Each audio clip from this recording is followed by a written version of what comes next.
Good morning student. कैसे हो बेटा सभी। तो बेटा आज हम जो बीजाणुधानी है उसका दूसरा विकास पढ़ेंगे। वो है लेप्टोस्पोरेंजिएट डेवलपमेंट, यानी लेप्टोस्पोरेंजिएट विकास। ठीक है बेटा। कल जो है वो हमने पढ़ा था, इसमें दूसरा जो पहला प्रकार पढ़ा था यू स्पोरेंजिएट डेवलपमेंट, और इस प्रकार दूसरा जो है वो है लेप्टोस्पोरेंजिएट डेवलपमेंट।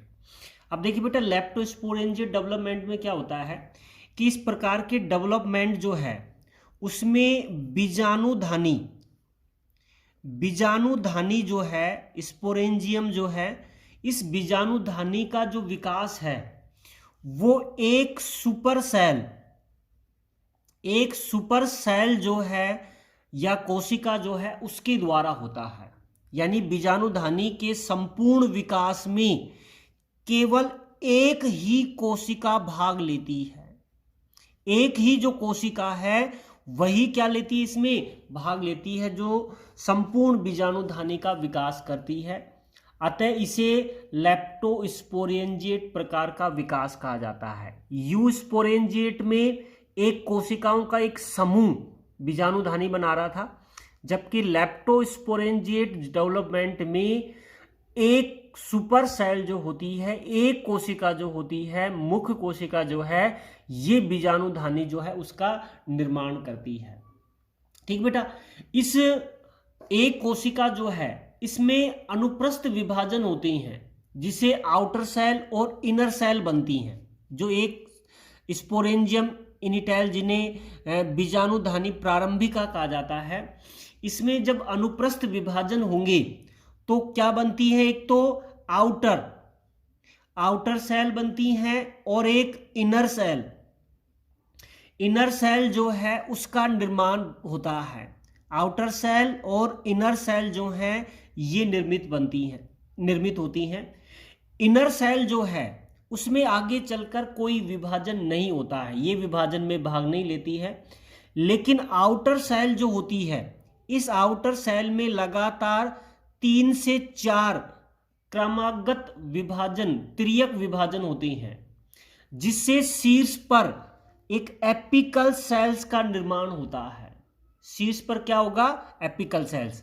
भाई आउटर सेल और इनर सेल जो है ये बनती हैं। इनर सेल विभाजन में भाग नहीं लेती है, लेकिन आउटर सेल में 3 से 4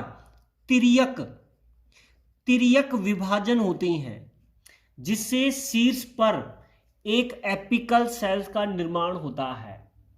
और उसके नीचे तिर्यक विभाजन से जो स्पोरेंजियम बहुकोशिकीय स्टैल्क, यानी स्टैल्क का मतलब क्या हो गया कि इसमें बीजाणुधानी जो है उसका वृंत बनता है।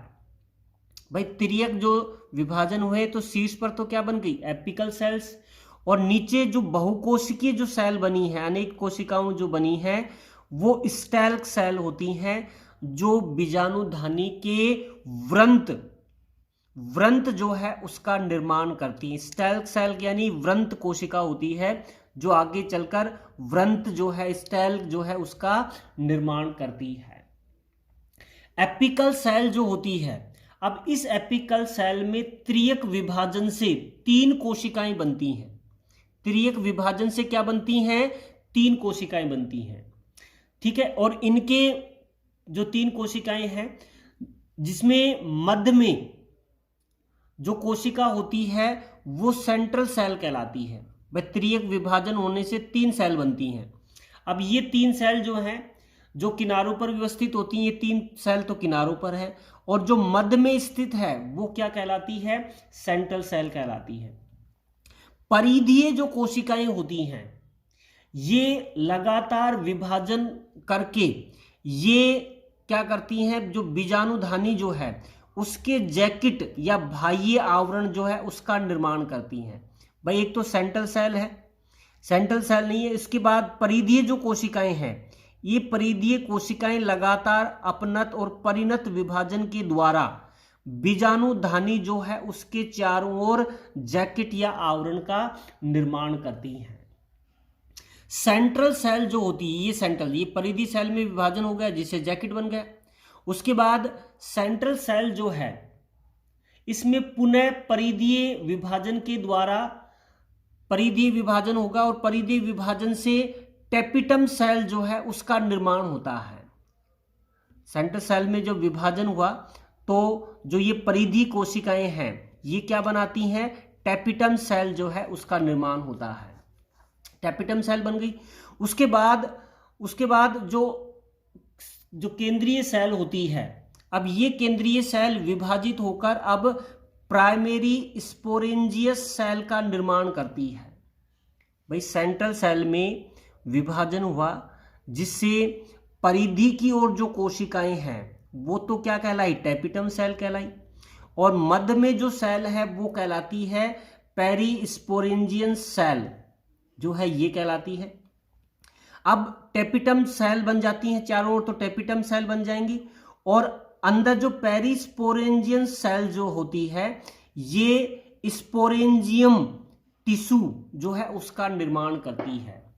और स्पोरेंजियम टिश्यू जो है इसकी प्रत्येक कोशिका जो है ये बीजाणु मात्र कोशिका में बदल जाती है। किस में बदल जाएगी, बीजाणु मात्र कोशिका, स्पोर मदर सेल में बदल जाती है। और स्पोर मदर सेल में जब अर्धसूत्री विभाजन होगा तो 4 अगुणित स्पोर का निर्माण होता है, जो स्पोर टेट्राड जो है उसका निर्माण करते हैं। ठीक बेटा, तो ये है लेप्टोस्पोरेंजिएट प्रकार का डेवलपमेंट, जिसमें सिर्फ एक कोशिका के द्वारा संपूर्ण बीजाणुधानी का निर्माण होता है। ठीक है, 2 सेल बनती है, पहले आउटर सेल बनती है, इनर सेल बनती है। इनर सेल में कोई विभाजन नहीं होगा, आउटर सेल में 3 से 4 विभाजन होंगे, जिससे एपिकल सेल बनेगी। अब एपिकल सेल में विभाजन होंगे, तिर्यक विभाजन होने से परिधि वाली जो कोशिकाएं हैं वो तो जैकेट का निर्माण करेंगी, और सेंट्रल सेल जो है ये विभाजित होगी, जिससे बाहर की ओर जो है वो टेपिटम सेल बनेंगी और अंदर की ओर क्या बनेगी, पेरिस्पोरेंजियम सेल बनेगी। पेरिस्पोरेंजियम सेल आगे विभाजित होकर स्पोरेंजियम जो है टिश्यू का निर्माण करती हैं, और स्पोरेंजियम टिश्यू जो है ये इसकी प्रत्येक कोशिका बीजाणु मात्र कोशिका में परिवर्तित हो जाएगी। और बीजाणु मात्र कोशिका में जब अर्धसूत्री विभाजन होगा तो 4 अगुणित स्पोर जो है उनका निर्माण होगा, जिसे स्पोर टेट्राड कहा जाता है। तो ये है लेप्टोस्पोरेंजिएट प्रकार का डेवलपमेंट। ठीक है बेटा, तो ये हो गया अपना दोनों प्रकार के बीजाणुधानी का परिवर्धन हो गया, यूस्पोरेंजिएट प्रकार का और लेप्टोस्पोरेंजिएट प्रकार का। दोनों में सिर्फ अंतर इतना है, यूस्पोरेंजिएट में बीजाणुधानी का परिवर्धन कोशिकाओं का एक समूह करता है, जबकि लेप्टोस्पोरेंजिएट में एक कोशिका संपूर्ण बीजाणुधानी का निर्माण करेगी। ठीक है बेटा, अब अगला टॉपिक लेते हैं हम, वो है Slater system,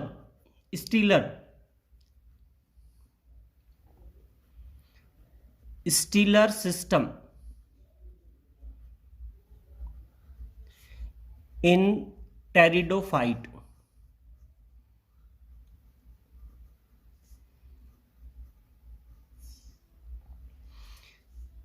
stealer system in pteridophyte यानी टेरिडोफाइटा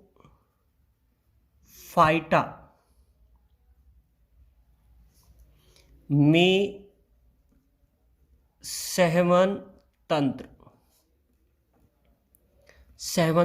टेरिडोफाइटा में सहवन तंत्र।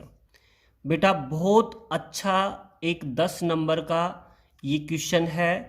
टेरिडोफाइटा जो है उसमें सहवन तंत्र, टेरिडोफाइटा में सहवन तंत्र। देख बेटा, स्टील जो शब्द है ये ग्रीक शब्द है जिसका अर्थ होता है स्टेम यानी स्तंभ, ये इसका शाब्दिक अर्थ होता है स्टील। स्टीलर या स्टील शब्द से बना है, जिसका शाब्दिक अर्थ होता है स्टेम यानी स्तंभ। ये क्या है? वान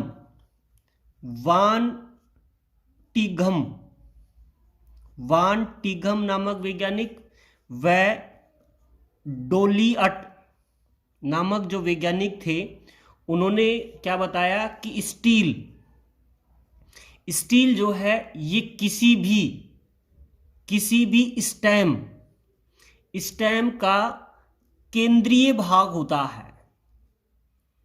स्टील जो है ये स्तंभ जो है उसका केंद्रीय भाग होता है। किसने बताया था? ये वान टिघम व डोलिअट ने बताया कि स्टील ये स्तंभ का केंद्रीय भाग होता है, जिसमें सहवन उत्तक जाइलम व फ्लोएम आते हैं। जाइलम व फ्लोएम इसमें आते हैं। तो स्टील जो है ये किसी भी स्टेम का केंद्रीय भाग होता है, जिसमें जाइलम व फ्लोएम सहवन उत्तक जो हैं ये आते हैं। ठीक है बेटा। स्टील जो है इसकी सबसे भारी परत जो होती है, बाहरी जो परत होती है वो पेरिसाइकिल कहलाती है, परिरंभ कहलाती है। ठीक है बेटा। जो एंडोडर्मिस के द्वारा घिरी रहती है। एंडोडर्मिस जो है उसके द्वारा घिरी रहती है। स्टील जो है उसकी सबसे बाह्य परत जो है वो पेरिसाइकिल होती है, और पेरिसाइकिल किसके द्वारा घिरी रहती है? एंडोडर्मिस जो है उसके द्वारा घिरी रहती है। ठीक है बेटा। किसी भी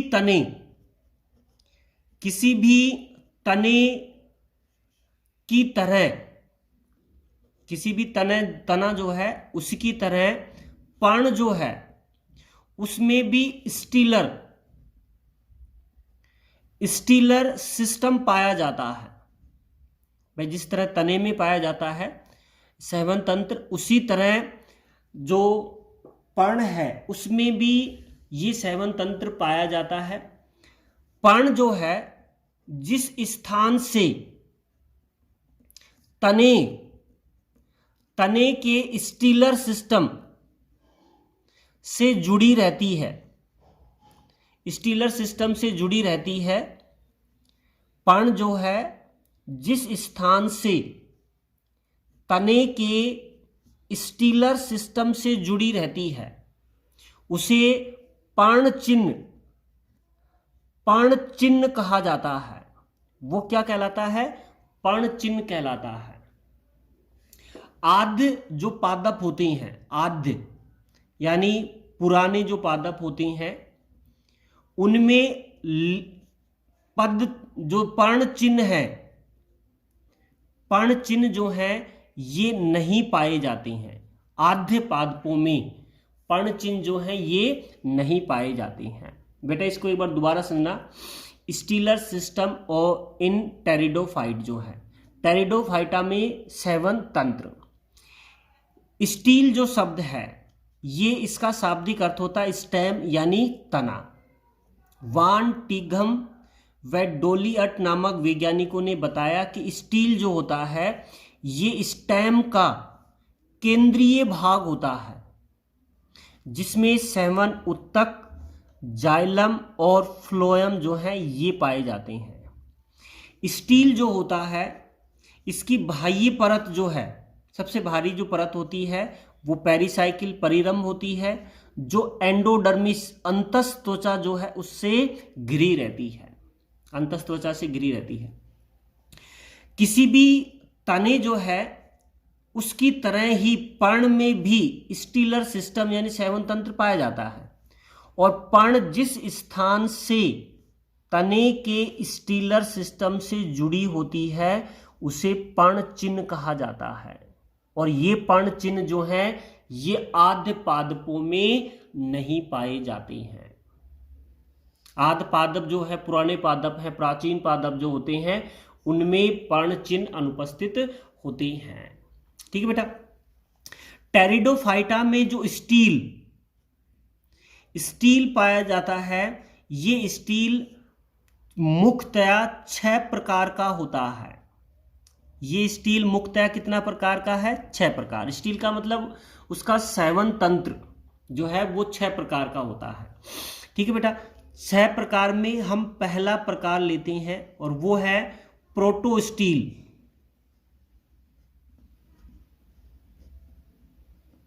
प्रोटो स्टील जो 6 प्रकार है उसमें पहला जो प्रकार है वो कौन सा है बेटा? Proto steel.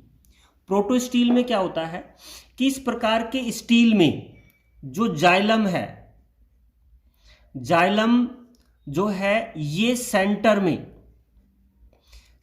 में स्थित होता है तथा फ्लोएम जो होता है ये जाइलम के चारों ओर स्थित होता है। जाइलम जो है ये सेंटर यानी मध्य में स्थित होगा और फ्लोएम जो है इसके जाइलम जो है उसके चारों ओर स्थित होता है। प्रोटो स्टील में जो होता है ये जाइलम जो है, प्रोटो स्टील में जो जाइलम है ये हमेशा ठोस रिंग के रूप में, ठोस रिंग जो है रिंग के रूप में पाया जाता है, जिसके बीच में सेंट्रल पिथ, जिसके बीच में भाई जाइलम जो है उसके बीच में केंद्रीय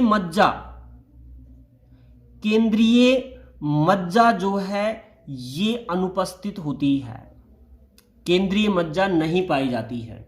प्रोटो स्टील जो होता है जिसमें के केंद्र में जो है ये जाइलम स्थित होता है और उस जाइलम के चारों ओर जो है फ्लोएम पाया जाता है और जाइलम जो है ये ठोस रिंग के रूप में होता है, जिसके कारण उसके बीच में केंद्रीय मज्जा, सेंट्रल पिथ जो है ये अनुपस्थित होती है।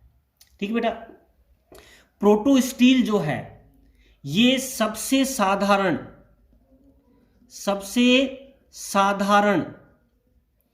प्रकार का सेवन तंत्र होता है। सबसे साधारण प्रकार का सेवन तंत्र होता है। ठीक है। जो तरुण टेरिडोफाइट जो है, तरुण टेरिडोफाइट जो है उसमें दिखाई देता है। किन में दिखाई देता है? तरुण टेरिडोफाइट में दिखाई देता है और ये सबसे साधारण या सरल प्रकार का स्टील होता है जो तरुण टेरिडोफाइट में दिखाई देता है। लेकिन लाइकोपोडियम जो है इसमें प्रोटो स्टील जो है ये प्रौढ़ अवस्था में भी दिखाई देता है। लाइकोपोडियम में ये प्रौढ़ अवस्था में दिखाई देता है। बाकी जो टेरिडोफाइट जो होते हैं उनमें जो प्रोटो स्टील है ये केवल तरुण टेरिडोफाइट में ही दिखाई देता है। याद रखना है, लाइकोपोडियम में ये प्रौढ़ अवस्था में भी दिखाई देता है। ठीक है बेटा। ये हो गया प्रोटो स्टील। उसके बाद करते हैं कि प्रोटो स्टील जो होता है ये 2 प्रकार का होता है। 2 प्रकार का होता है प्रोटो स्टील। 2 प्रकार का है ये प्रोटो स्टील, जिसमें हम सबसे पहला जो प्रकार लेते हैं वो है हैप्लोस्टेलिक प्रोटो स्टील।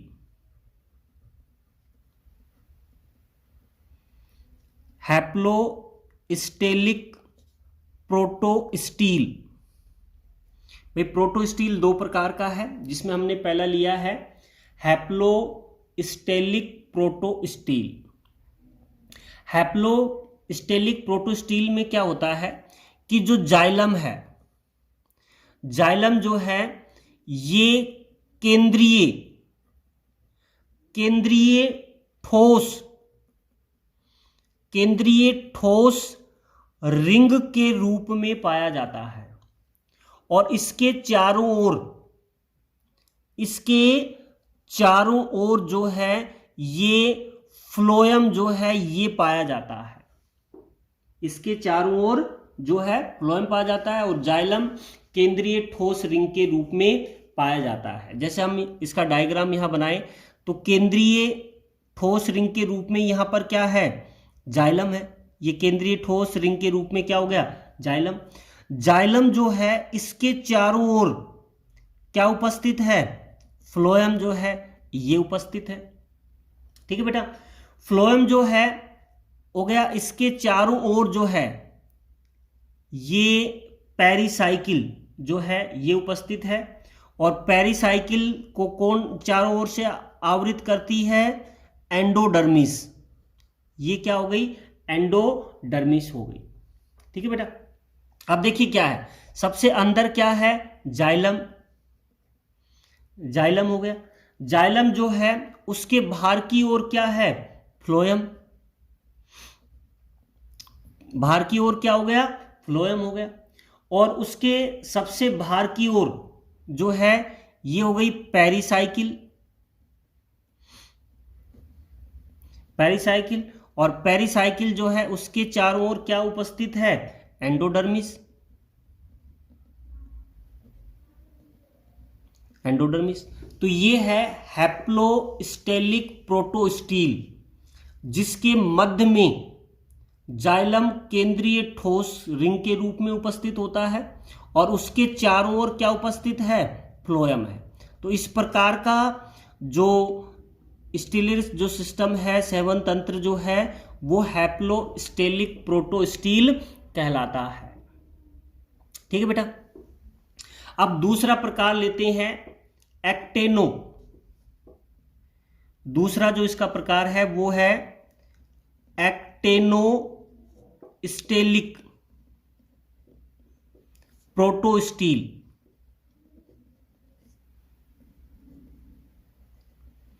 एक्टेनोस्टेलिक प्रोटोस्टील। देख बेटा, एक्टेनोस्टेलिक प्रोटोस्टील क्या होता है, इस प्रकार के प्रोटोस्टील में जो जाइलम है, जाइलम व फ्लोएम जो है ये दोनों अरीय स्थिति में उपस्थित होते हैं। कैसी स्थिति में उपस्थित हैं, अरीय स्थिति में उपस्थित होते हैं। जाइलम जो है ये केंद्र में एक ठोस रिंग के रूप में उपस्थित होता है, लेकिन जाइलम जो है इसकी दोनों भुजाओं के मध्य, दोनों जो भुजाएं जो हैं उनके मध्य फ्लोएम स्थित होता है। दोनों भुजाओं के मध्य क्या उपस्थित होता है, फ्लोएम उपस्थित होता है। इस प्रकार जो रंभ है, रंभ जो होती है, रंभ जो है इसके किनारों पर, रंभ के किनारों पर जाइलम व फ्लोएम एकांतर क्रम में पाए जाते हैं। एकांतर क्रम जो है उसमें पाए जाते हैं। वो देखो बेटा किस तरह है, इसमें इसका डायग्राम यहां बनाते हैं हम। इसमें जो जाइलम है वो इस तरह पाया जाता है। ये जाइलम की स्थिति है, ये अंदर वाला जो है ये क्या है, जाइलम है। केंद्रीय ठोस रिंग के रूप में है, लेकिन इसकी जो भुजाएं हैं इनकी भुजाओं के मध्य क्या उपस्थित होता है, फ्लोएम उपस्थित है। इस तरह कि अब इसके केंद्रीय जाइलम जो है ये तो ठोस रिंग के रूप में है ही, अब इसकी दोनों भुजाओं के मध्य क्या उपस्थित है, फ्लोएम है। जैसे ये तो अपना क्या हो गया, जाइलम, जाइलम हो गया, और जाइलम की दो भुजाओं के बीच में क्या उपस्थित है, फ्लोएम जो है ये उपस्थित है।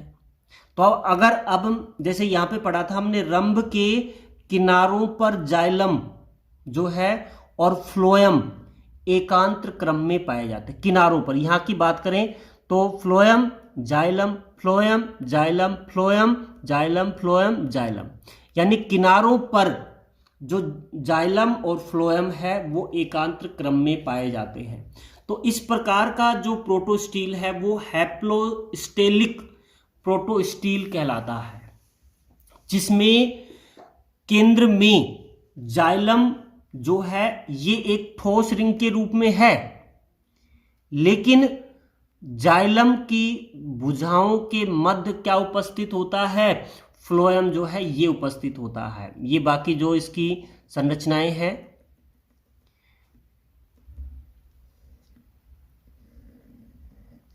ये पूरा हो गया अपना हैप्लोस्टेलिक प्रोटोस्टील।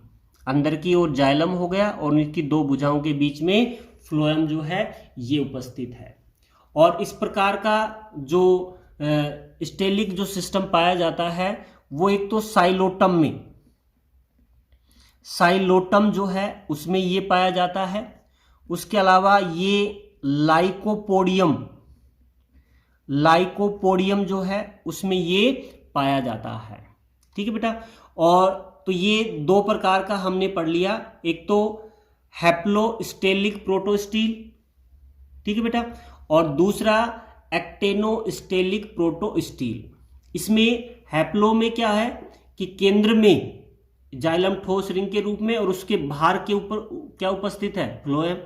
और एक्टेनोस्टेलिक में क्या है कि जाइलम और फ्लोएम जो होते हैं ये एकांतर क्रम में व्यवस्थित होते हैं। ठीक है बेटा।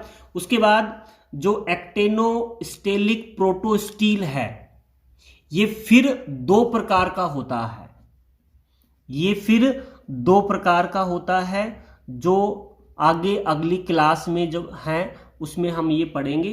तो आज हम ये पढ़ा है, एक तो हैप्लोस्टेलिक प्रोटोस्टील और दूसरा एक्टेनोस्टेलिक प्रोटोस्टील।